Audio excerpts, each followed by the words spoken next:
Assalamualaikum warahmatullahi wabarakatuh. Eh, kok gini? Nah, halo semuanya, perkenalkan nama saya Alna Relnina dari kelas 12 F4 nomor absen 2. Pada kesempatan kali ini, saya akan menjelaskan mengenai laporan keuangan pada bidang akuntansi. Nah, sebelumnya, apa sih laporan keuangan itu? Jadi, laporan keuangan adalah hasil akhir dari proses akuntansi yang isinya informasi tentang kondisi keuangan suatu perusahaan dalam periode tertentu.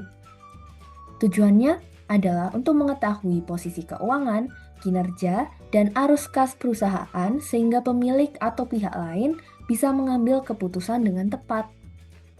Jenis laporan keuangan yaitu yang pertama terdapat laporan laba rugi.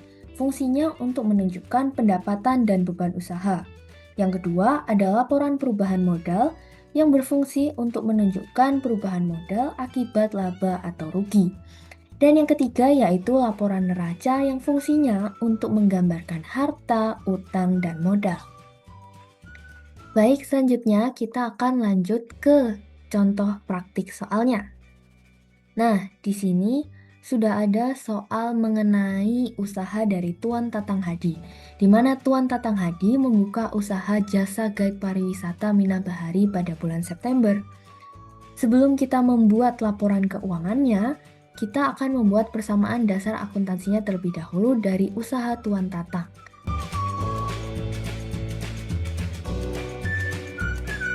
Setelah mengisi persamaan dasar akuntansi dari usaha Tuan Tatang Hadi yaitu Minabahari, baru kita dapat mulai mengerjakan laporan keuangannya. Di mana seperti yang sudah disebutkan sebelumnya, terdapat 3 jenis yaitu laporan laba rugi, laporan perubahan modal, dan laporan neraca. Untuk laporan laba rugi, kita memerlukan pendapatan dan beban-bebannya. Pendapatan yang pertama kali diperoleh oleh Tuan Tatang Hadi yaitu pada tanggal 10 dengan nominal sebesar 20 juta.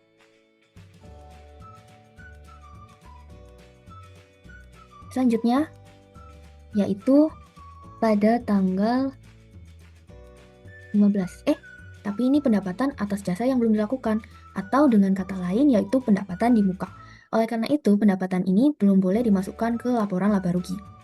Maka yang dimasukkan adalah pendapatan pada tanggal 19, yaitu dengan nominal sebesar 21.900. Nah, pendapatan selanjutnya yang diterima oleh Tuan Tatang adalah tanggal 23, yaitu sebesar 29.550. Setelah dimasukkan semua data pendapatannya, maka kita akan menjumlahkan atau mentotalkan pendapatan yang telah diperoleh, yaitu sebesar 71.450.000. Selanjutnya kita akan mulai memasukkan beban-beban yang ditanggung oleh Tuan Tatang Hadi. Yang pertama yaitu beban sewa pada tanggal 11 bulan September sebesar 13.790.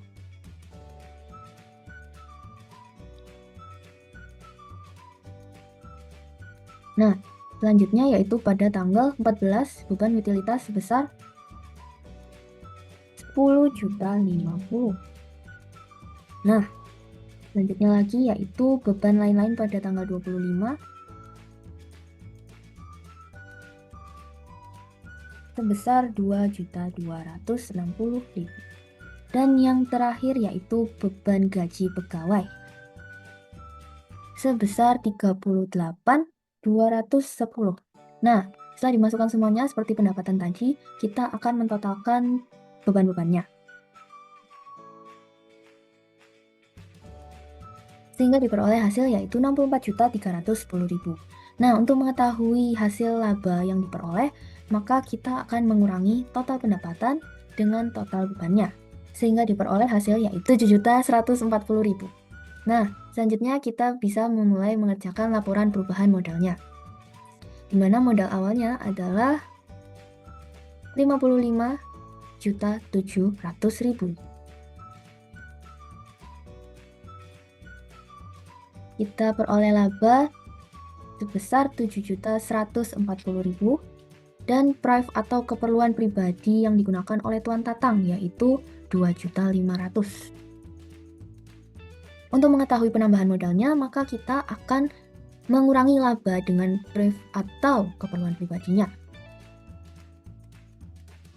Dan diperoleh hasil yaitu 4.640. Dan untuk mengetahui modal yang kita miliki sekarang, maka kita akan menjumlahkan modal awal dengan penambahan modal. Dan diperoleh hasil yaitu 60.340.000. Nah, sekarang kita bisa lanjut lagi ke laporan neracanya, di mana dia terdapat aktiva dan pasifanya seperti kas, piutang, perlengkapan, peralatan, dan pasifanya yaitu utang dan modal. Berdasarkan persamaan dasar akuntansi, maka kita akan memasukkan nominal-nominalnya yaitu pada kas 6.610. Pada piutang yaitu 21.900. Pada perlengkapan yaitu 1.820. Dan pada peralatan yaitu 37.860. Nah, setelah semua aktiva telah dicatat, maka kita akan mentotalkan semua aktivanya. Selanjutnya ke pasifa yaitu utang dan modal, di mana utangnya ada 3.050 dan modalnya 65.140.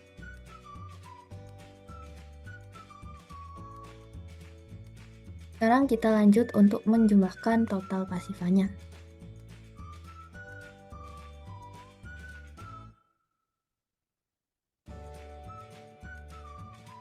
Nah, sehingga diperoleh hasil yang sama yaitu 68.190.000. Oke, sekian yang dapat saya sampaikan mengenai laporan keuangan. Semoga kita semua makin memahami dan makin bisa mengerjakan akuntansi. Mohon maaf apabila terdapat kesalahan. Wassalamualaikum warahmatullahi wabarakatuh. Terima kasih. Makasih.